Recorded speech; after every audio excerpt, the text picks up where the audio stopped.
নমস্কার, আমি স্বপন কর্মকার। তুলা রাশির জাতিকার পক্ষে কেমন যাবে যুদ্ধের আকাশ মাস পর্যন্ত তার ফলাফল। ব্যবসায়ী ক্ষেত্রে তুলা রাশির পক্ষে এই সময়টা দারুণ সময়। ব্যবসায়ীরা আপনারা যে কোনো ধরনের ব্যবসায় রিস্ক নিতে পারেন, সফলতা অনিবার্য। ব্যবসার ক্ষেত্রে গাড়ি বাড়ি সব পেয়ে যাবেন। চাকরিজীবীর ক্ষেত্রে তুলা রাশির পক্ষে এই সময়টা কোনো রকম পরিবর্তন না করাই ভালো।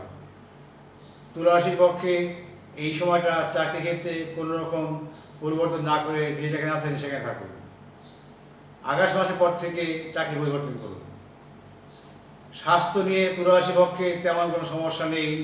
তুলা রাশি এই সময়টা পর্যন্ত বেশ ভালো সময়। শারীরিক দিক থেকে তেমন কোনো মেজর সমস্যা নেই।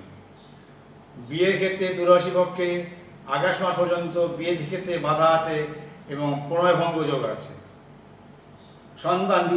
সন্তান নিয়ে কোনো চিন্তা নাই, তাদের সফলতা অনিবার্য। সন্তানের ভাগ্য অতি উত্তম।